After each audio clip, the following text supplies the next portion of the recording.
एक बड़ा सुंदर सा चरित्र शिव महापुराण के अंतर्गत आता है।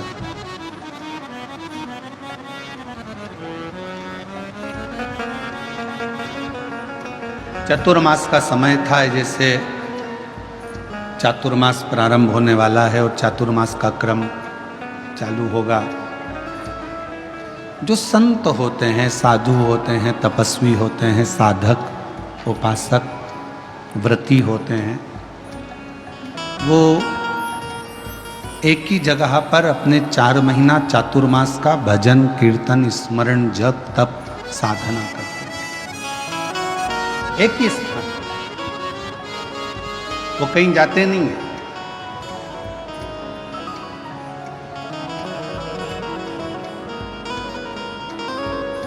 किसी ने एक बात पूछी कि गुरुजी, व्रत क्या केवल मनुष्य ही करता है? क्या केवल मानव ही व्रत को धारण करता है?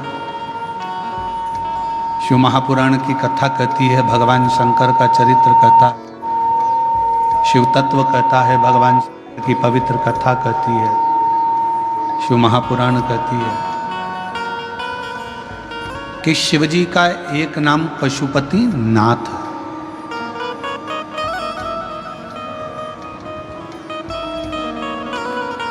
शिव को पशुपति नाथ भी कहते हैं, अर्थात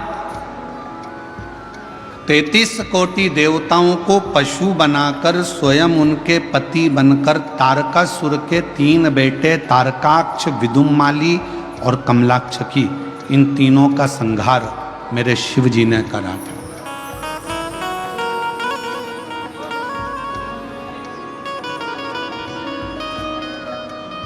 एक बार माता पार्वती जी ने शिव जी से ये प्रश्न किया है। माँ पार्वती जी ने भगवान शंकर से कहा कि व्रत का फल क्या केवल मनुष्य के ही खाते में, तपस्वियों के खाते में? जो साधक हैं, साधना करने वाले हैं, तपस्वी हैं, संत हैं, साधु हैं, सन्यासी हैं, क्या केवल इन्हीं के खाते में केवल व्रत का फल है? भगवान शंकर ने उत्तर दिया, नहीं पार्वती, सुनो।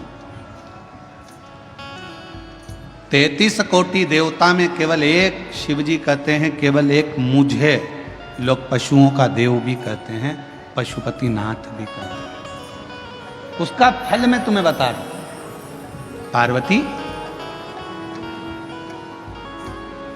शिवरात्रि, प्रदोष, सोमवार की अष्टमी, श्रावण, भादो, कुंवार, कार्तिक, चातुर्मास, ये जितने भी बड़े बड़े व्रत साधन जो आते हैं, इन साधनों में मनुष्य तो व्रत करता ही है, संत, साधु, सन्यासी, तपस्वी तो साधना करते ही हैं, पर साथ में मान लो कोई श्वान है, कुत्ता है, कोई जीव है, कोई जंतु है, और मालूम पड़े कि आज शिवरात्रि का दिन है या प्रदोष का दिन है या सोमवार का दिन है, और वो सुबह से उसको कुछ भी खाने को नहीं मिला, भूखा है, प्यासा, उसको कुछ भी नहीं मिलेगा, उसको कुछ प्राप्त ही नहीं हुआ। शिव जी कहते हैं पार्वती, मान लो अगर प्रदोष का दिन है और कोई पशु को अगर कुछ मिला नहीं है, अनायास, शिव तो अनायास कृपा करने वाले हैं। शिवरात्रि की कथा ये कहती है कि एक भील हिरण को मारने के लिए पेड़ पर चढ़ गया, बेलपत्र का पेड़ था, नीचे शंकर का शिवलिंग था, छाजल में जल था, रात भर पानी गिरता रहा, बेलपत्री का पेड़ हिलता रहा, उसमें से पत्ते नीचे गिरते रहे, और प्रातः में शिवजी प्रकट होकर उस भील पर करुणा कर देते। ये तो शिव कथा तो अनायास कृपा करने वाली है, अचानक करुणा करने वाली है, अचानक दया करने वाली।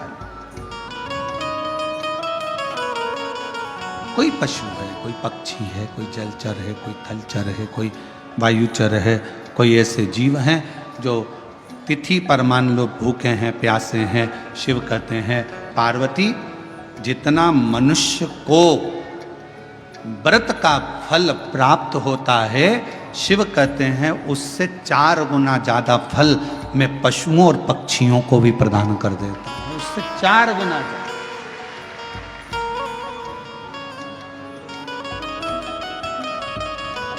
उसको पशुपति नाथ कहते हैं। चतुर्मास का समय था। एक संत शिव के अड़भंगे भक्त थे। एक पवित्र नदी के तट पर बैठकर भगवान शंकर की साधना, तप, आराधना शिव जी की करना प्रारंभ कर। पार्थिव शिवलिंग का निर्माण कर लेते, उन्हीं का पूजन करते, उन्हीं की अर्चना करते, उन्हीं की चाकरी करते। नदी के इस ओर संत सब तप, साधना, भजन, पूजन कर रहे हैं, और नदी के उस ओर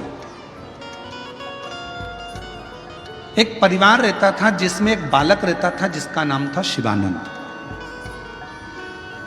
क्या नाम है बालक का? शिवानंद। और शिवानंद बालक रोज माँ जब कपड़े धोने के लिए आती, वस्त्र धोने के लिए आती, नदी पर कोई स्नान करने के लिए आती, तो शिवानंद बालक सामने घाट पर बैठे हुए संत को तप करते हुए देखता, पार्थिव पूजन करते हुए देखता, तो उसके मन में भाव जागृत हो गया कि एक बार मैं संत का दर्शन करूंगा।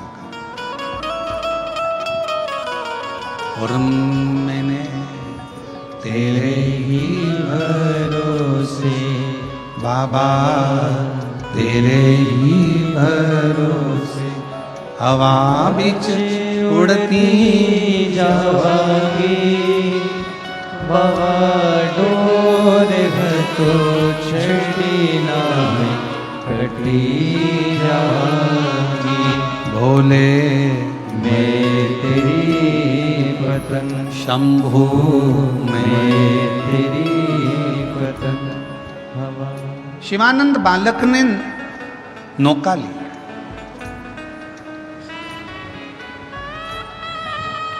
मैया को आज घाट पर ही छोड़ा, और मैया को घाट पर छोड़कर शिवानंद बालक नाव को लेकर घाट के उस पार, शिवानंद बालक नाव लेकर घाट के उस पार पहुंच गया। संत बैठे थे, शिव की आराधना कर रहे थे, शंकर का तप कर रहे थे, साधना में लगे, शिव की भक्ति कर रहे थे। देखा बहुत देर तक बैठा रहा। थोड़ी देर बाद उसने संत के चरणों को प्रणाम किया। पूछा, कौन हो बालक तुम? कहां से आए हो? कहां रहते हो? बालक ने कहा, मैं नदी के उस पार रहता हूं और मेरा नाम शिवानंद है। आपको आराधना करते हुए देखकर मेरा मन करा कि एक बार मैं आपको प्रणाम कर नमन किया, चले गए। अब तो शिवानंद का रोज का नियम बन गया। शिवानंद अब रोज उधर जाता, उधर से फिर इधर आता, फिर उधर जाता, फिर इधर आता। एक दिन शिवानंद ने अपनी माता को प्रणाम कर कर कहा, माँ मेरा मन है, चातुर्मास का समय चल रहा है, 4 महीने चल रहे हैं, मेरा दिल करता है माँ कि मैं वो संत जो घाट के उस पार है ना, उसकी सेवा करना चाहता हूँ, मैं संत की सेवा करना चाहता हूँ। ठीक है, माँ ने आज्ञा कर दी। बेटा शिवानंद संत के पास चला गया। संत दिन रात अपनी मस्ती में शिव स्मरण में लगे रहते थे। श्री शिवाय नमस्तुभ्यं, श्री शिवाय नमस्तुभ्यं, श्री शिवाय नमस्तुभ्यं, श्री शिवाय नमस्तुभ्यं, श्री शिवाय नमस्तुभ्यं, श्री शिवाय नमस्तुभ्यं, श्री शिवाय नमस्तुभ्यं, श्री शिवाय नमस्तुभ्यं। संत बैठे शिवानंद बालक भी भगवान शिव की आराधना में डूबा है, भक्ति। एक दिन शिवानंद बालक बेलपत्र के कुछ पत्र लेकर आ गया।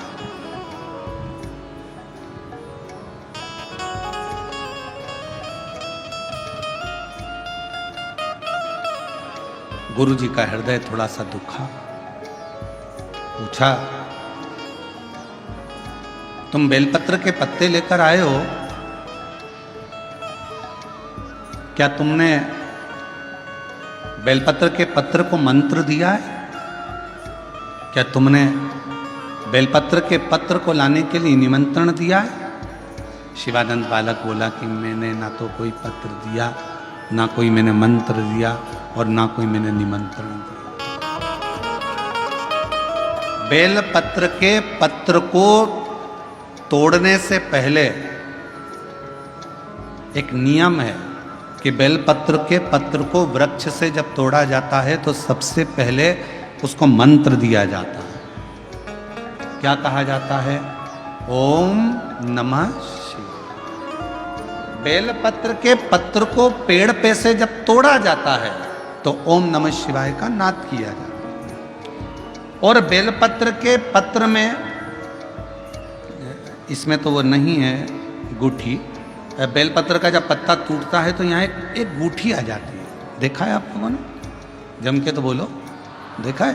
तो बेलपत्र के पत्र में जो गूठी होती है उसको भी जब तोड़ा जाता है, उस गूठी को जब अलग किया जाता है तब भी शिव मंत्र उसको दिया जाता है। ओम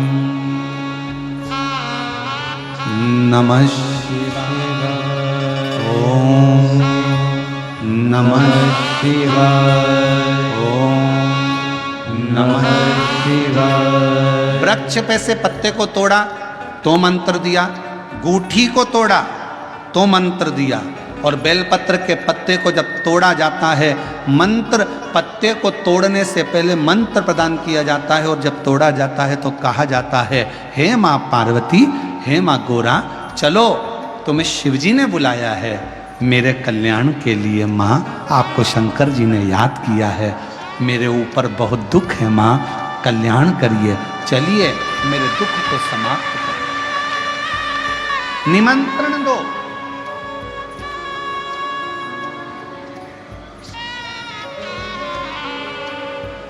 पहले नंबर पर क्या देना है? बेलपत्र के पत्र को तोड़ने से पहले जम के बोलो मंत्र। दूसरे नंबर पर क्या देना है? बेलपत्र के पत्र को चलने का, जम के बोलो, निमंत्रण।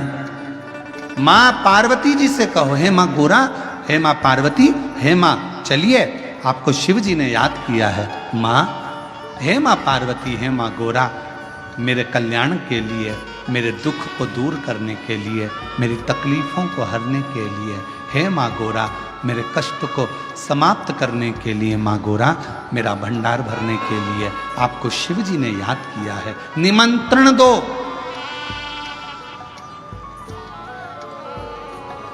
लेकर आए, फिर गूठी तोड़ी, फिर मंत्र दिया, ओम नमः शिवाय, नमः शिवाय, नमः शिवाय। अब गुरुजी ने पूछा कि तुमने मंत्र दिया? नहीं। तुमने निमंत्रण दिया? नहीं। तो फिर तुम्हें क्या हक है कि बेलपत्र का पत्र तोड़ो? शिव महापुराण की कथा तो कितनी बड़ी बात कहती है, बेल पत्र के पत्र को सीधे पेड़ में से तोड़ कर लेकर आना चाहिए। बेलपत्र की डंडी, कई माताओं की, कई भाइयों की आदत होती, बड़ी सी डंडी होती है, उसको वहाँ से काट लिया, तोड़ लिया, पूरी की पूरी डंडी तोड़ कर लिया है, फिर घर पर आकर उसमें से पत्तियाँ तोड़ ली, जो डंडी थी उसको पटक दिया। ना ना, ये गलत,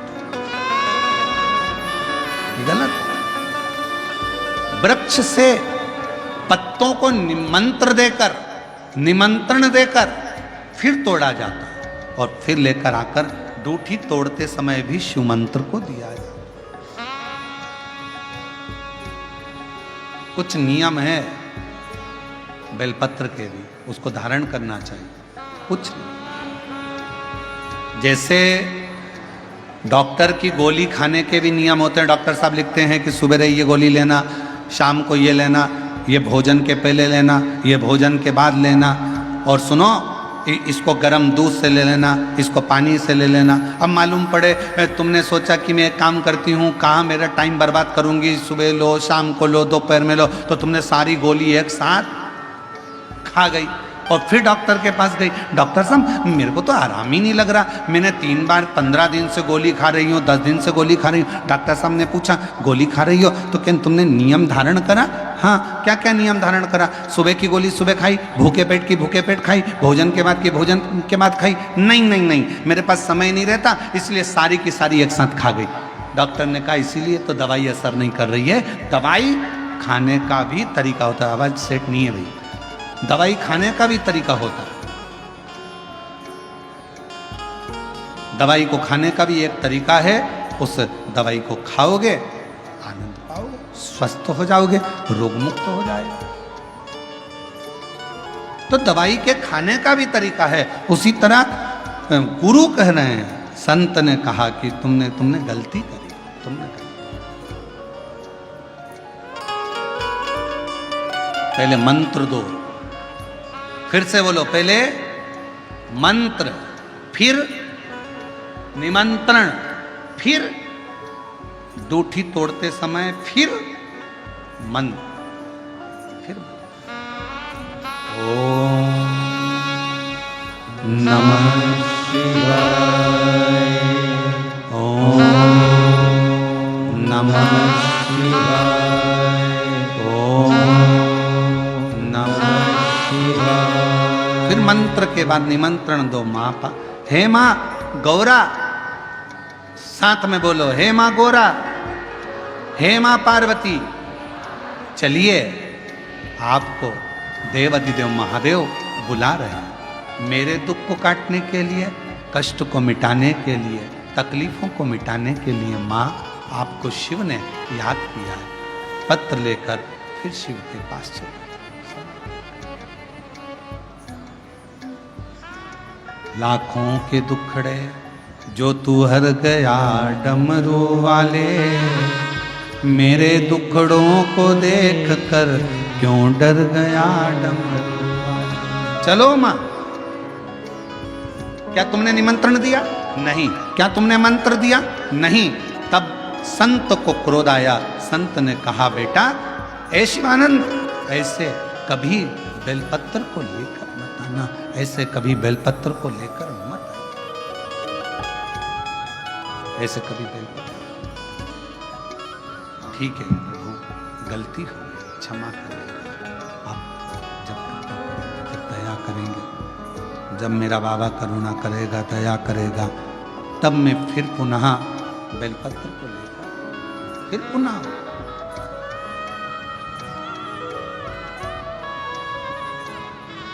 अब शिवानंद जैसे संत ने बताया था वैसे की वैसे ही कहने लगे। अब उसका फल संत को नहीं मिल रहा, उसका फल शिवानंद को मिले। समय आया, 2 महीना चतुर्मास के निकल गए, और 2 महीना निकलने के बाद आज संत बैठे थे, तप की मुद्रा में शिव की आराधना कर रहे थे। आंखों से नीर बह रहा था संत के,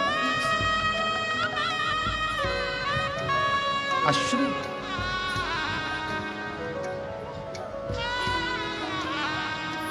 शिवानंद ने पूछा, गुरुदेव आपकी आंखों से आंसू बह रहा है, नेत्रों से नीर बह रहा है?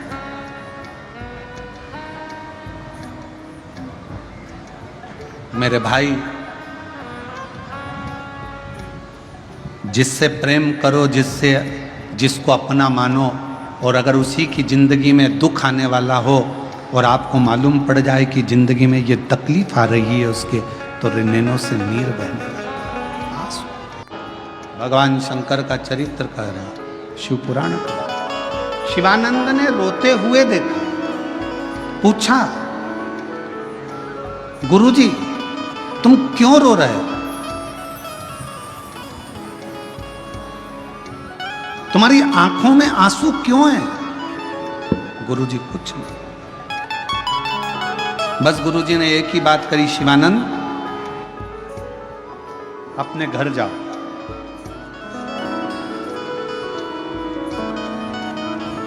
आठ 10 दिन जरा घर पर रहकर फिर आओ, जाओ। शिवानंद ने कहा गुरुजी घर? हाँ, आप मुझे घर क्यों भेज रहे हो? गुरुजी ने कहा मेरा मन है कि तुम थोड़ा सा 8-10 दिन, अब 2 महीना रहते रहते हो गए, 8-10 दिन तुम अपने घर पर होकर आओ, फिर वापिस आ जाना। जाओ जरा 8-10 दिन के लिए तुम अपने घर पहुंचो, जाओ। शिवानंद ने प्रणाम किया, नमन किया, दंडवत किया, और प्रणाम कर कर, नमन कर कर, दंडवत कर कर शिवानंद चल दिया, घर पर पहुंचा। यहां संत के साथ में, एक गुरुजी के साथ में एक चेला रहता था। थोड़ा सावधानी से सुनना, बेलपत्र शिव पुराण की कथा है। एक बेलपत्र कितना कमाल करता है, वो कथा ये शिव महापुराण की आप और हम श्रवण करें। गुरुजी के साथ में एक चेला रहता था। उस शिष्य ने पूछा, गुरुजी, इतना अच्छा शिष्य था शिवानंद, सेवा कर रहा था, गौ माता को संभाल रहा था, सारा काम करता था, झाड़ू भी लगाता था, पोछा भी लगाता था, भोजन भी बनाता था, भोजन भी कराता था, और आपने उसको घर भेज दिया, क्यों? गुरुजी ने कहा कि कल मैं स्नान करने के लिए गया था, और जब मैं गंगा का स्नान कर रहा था, स्नान करते समय मुझे देवर्षि नारद और यमराज दोनों के दर्शन। देवऋषि नारद का भी दर्शन हुआ, यमराज का भी दर्शन। यमराज ने देवऋषि नारद से कहा कि नारद, ये जो बालक है शिवानंद, ये 5वें दिन मर जाए, इसके प्राण छूट जाए। नारद जी ने कहा ये 5वें दिन मर जाएगा? हाँ।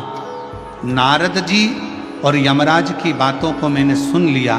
मेरे मन में आया, शिवानंद इतने दिनों से हमारे पास में रह रहा है, अब एक बार जरा घर चले जाए, घर पर जाएगा, थोड़ा सा परिवार से मिलेगा, और परिवार के साथ रहेगा, और प्राण भी छूट गए तो परिवार वालों को ग्लानि तो नहीं होगी, कम से कम इसको जाने दो, मैंने भेज दिया। धीरे धीरे करते दिन निकलते चले गए। 5वां दिन था जिस दिन शिवानंद के प्राण जाना था, और उसी दिन माँ ने शिवानंद को बेलपत्र लेने के लिए भेज दिया। अब माँ को क्या मालूम कि प्राण छूटने वाले हैं इसके।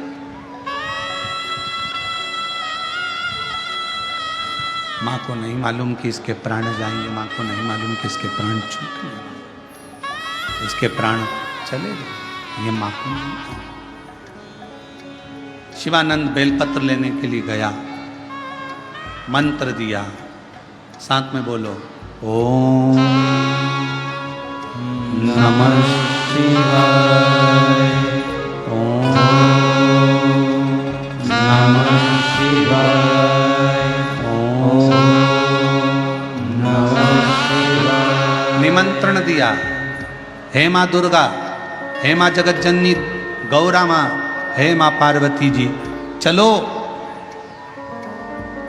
देवादिदेव महादेव ने आपको याद किया, माँ मेरा कष्ट हरने के लिए, मेरा दुख हरने के लिए, मेरी तकलीफ हरने के लिए, माँ मेरा भंडार भरने के लिए चलिए। आपको शिवजी ने याद किया। विनय करी, बेलपत्र लेकर आ गया, माँ को दे दिया, खेलने में लग गया, कार्य में लग गया। लगते लगते गुरुजी को लगा गंगा के उस पार चिता जलने की अभी अग्नि दिखेगी तो मुझे लगेगा कि वो मर गया, पर अग्नि नहीं दिखी। रोने की आवाज आएगी, आवाज नहीं। 5वां दिन निकल गया, 6ठा दिन निकल गया, 7वां दिन निकल गया, 8वां दिन निकल गया, 10 दिन निकल गए। 10 दिन पूरे होते से 11वें दिन वो शिष्य, वो शिवानंद वापिस आया, गुरुजी को प्रणाम करा। गुरुजी ने शिवानंद को देखकर आश्चर्य करा, बेटा तुम? हाँ गुरुजी, आपने कहा था 11 दिन तक घर पर रहकर आना, इसके बाद आ जाना। चलाओ। शिवानंद के सिर पर हाथ रखकर गुरुजी ने पूछा, शिवानंद से हाथ रखकर गुरुजी ने पूछा, क्यों रे शिवानंद, यहां से जाने के 5वें दिन तेरे साथ कुछ हुआ क्या? हाँ गुरुजी, मेरी मम्मी ने, मेरी माँ ने मुझे बेलपत्र लाने को भेजा। जब मैं बेलपत्र लेकर आ रहा था ना, तो मुझे थोड़ा सा चक्कर सा आया। ऐसा लग रहा था मेरी सांस भरा रही है, ऐसा लग रहा था मेरी आंखों में नींद आ रही है, ऐसा लग रहा था कि कोई मुझे खींच रहा है, पर समझ में नहीं आया। मैं बेलपत्र लेकर अपनी माँ को दिया, माँ ने शिव जी को समर्पित करा, फिर कुछ भी नहीं हुआ। तब समझ में नहीं आया गुरुदेव ऐसा क्यों हो रहा था। तब समझ में आया कि वो बेलपत्र की महत्वता, वो बेलपत्र की महत्वता। गुरुजी ने शिवानंद को सिर पर हाथ रखकर कहा, शिवानंद 5वें दिन तेरे प्राण जाना थे, पर तूने मेरे वचन का स्मरण रखा। तेरे गुरु ने जो वचन कह दिया था कि बेलपत्र लाते समय उसको मंत्र दो, बेलपत्र को लेते आते समय निमंत्रण दो कि मेरे दुख को हरने के लिए, मेरे कष्ट को हरने के लिए तुम्हें शिवजी ने बुलाया है। माँ चलो, गोरा माँ है पार्वती, चलो निमंत्रण दो। और तुमने निमंत्रण देकर जब बेलपत्र लेकर आ रहे थे, तो वही बेलपत्र ने तुझे यम की कैद से छुड़ा लिया और तेरे प्राण, वो निमंत्रण बहुत चला।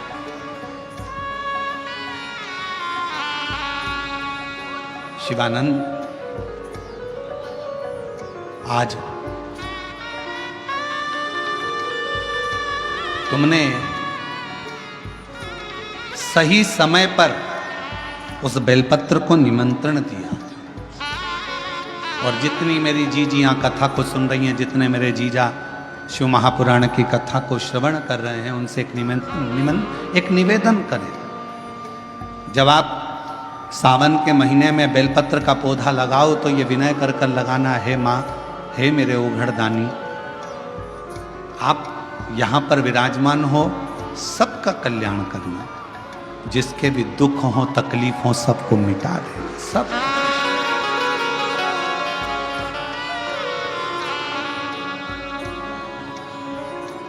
मौके का इंतजार ना करिए। खास मौके का इंतजार केवल एक मनुष्य करता है, और आखिरी में वो खास मौका आता है कि नहीं आता, कोई भरोसा नहीं। कई लोगों की आदत में जूते खरीद के लाए, मम्मी अभी मैं पहनूंगा, कपड़े खरीद के रख लिए, अलमारी भरा रही है, अलमारी में कपड़े की कपड़े जमे हुए हैं, अभी मैं पहनूंगा, खास मौका आन दो, मौका आन दो, मौका आन दो। और खास मौके का इंतजार करते करते करते करते मालूम पड़े कि वो मौका फिर कभी आता ही नहीं है, और ना जाने वो कौन सी घड़ी आ जाती है। जीवन का क्या ठिकाना। अच्छे खासे फ्लाइट में बैठकर यूरोप जा रहे थे, और मालूम पड़े वो फ्लाइट ही कब समाप्त हो गई, किसका ठिकाना। शादी के बाद घूमने के लिए कश्मीर गए थे, कब बन गए किसको मालूम है।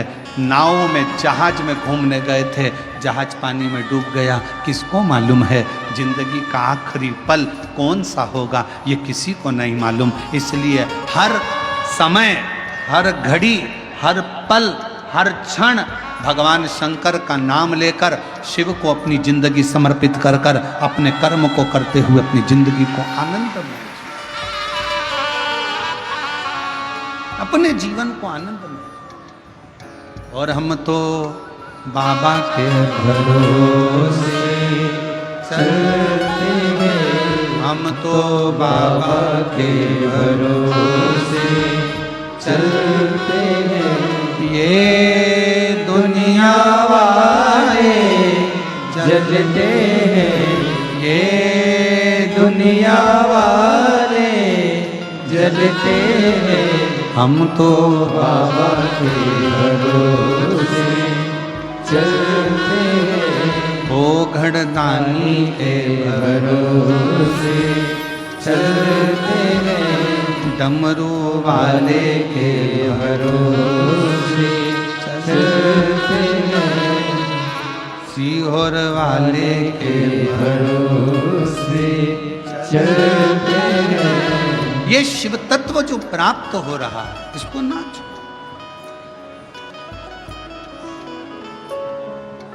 इंसान की एक खूबी बड़ी विचित्र है। प्रत्येक मनुष्य की एक खूबी बड़ी विचित्र है, बहुत विचित्र। बड़ा होता है, बचपन भूल जाता है। शादी होती है, मम्मी पापा को भूल जाता है। खुद के बच्चे हो जाते हैं तो बहन भाई को भूल जाता है। थोड़ा सा पैसा आता है तो गरीबों को भूल जाता है। और जब बुढ़ापा आता है तो इन सब की याद आती है।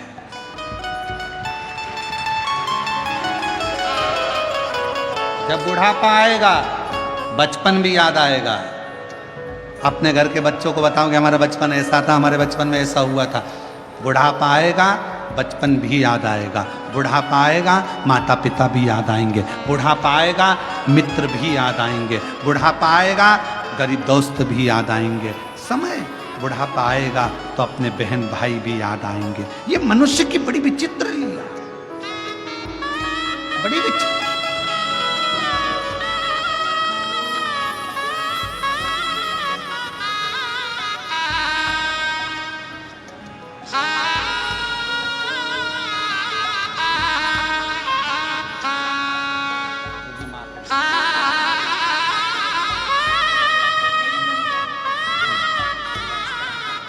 माता को कैंसर था, 200 ग्राम की चेस्ट में गठान थी। बाबा की कृपा से बिना ऑपरेशन के कैंसर पूरा समाप्त हुआ। ये शिव की कृपा। जीवन बड़ा विचित्र, इसको समझना पड़ेगा बहुत। आज कथा का बेलपत्र शिव महापुराण का आज कथा का चतुर्थ दिवस विराम की ओर जाएगा। ये कथा तो 2 तारीख को पूरी हो जाएगी। 5 तारीख से 5 दिवसीय शिव महापुराण की कथा 9 तारीख तक 1 बजे से 4 बजे तक फिर वही गुरु पूर्णिमा महोत्सव की कथा प्रारंभ होगी। 10 तारीख को गुरु दीक्षा शिव दीक्षा सीहोर में आयोजित रहेगी। गुरु पूर्णिमा महोत्सव रहेगा। फिर 12 जुलाई से 18 जुलाई तक कोरबा छत्तीसगढ़ में शिव महापुराण की कथा रहेगी 1 बजे से 4 बजे तक। फिर 30 जुलाई से 5 अगस्त तक जयंती स्टेडियम भिलाई छत्तीसगढ़ में शिव महापुराण की कथा रहेगी। ऐसे कथाओं का क्रम। सावन के महीने में आपको शिव जी की कथा सुनने का मौका मिलेगा। ये शिव जी की बड़ी कृपा रहेगी, शंकर की करुणा, उनकी उदाहरण। 6 अगस्त को बाबा की प्रदोष काल की कावड़, प्रदोष के दिन की कावड़ भराएगी सीहोर में। आप भी बाबा से विनय करने के लिए सुबह 9 बजे बाबा की कावड़ सीहोर सीवन नदी से चलकर कुबेरेश्वर धाम तक चलेगी। आप भी साथ में 11 किलोमीटर बोल बम बोल बम बोल बम बोल बम बोल बम बोलते बोलते बाबा को कावड़ चढ़ाओ, अपने जीवन को सार्थक। शिव शिव एक बेलपत्र मानव के जीवन में केवल बेलपत्र का मात्र स्पर्श ही हमारे जीवन में सुख प्रदान कर देता है। इसी बेलपत्र की महत्वता ये 7 दिवसीय शिव महापुराण बेलपत्र शिव पुराण बेजापुर में अपन श्रवण कर। भगवान श्री गणेश जी महाराज का प्रागट्य होता है। शिव पार्वती जी पधार रहे हैं। जोरदार ताली बजाकर स्वागत करें उनका। बाबा देव महादेव की पवित्र आनंदमय लीला सुंदर भाव से। आज कथा का 4th दिवस यहाँ विराम होगा। कल कथा का 5म दिवस की ओर आगे बढ़ेंगे। हर हर महादेव। जय जय श्री राधे। सभी भक्तों को हर हर महादेव सदा जैसे के साथ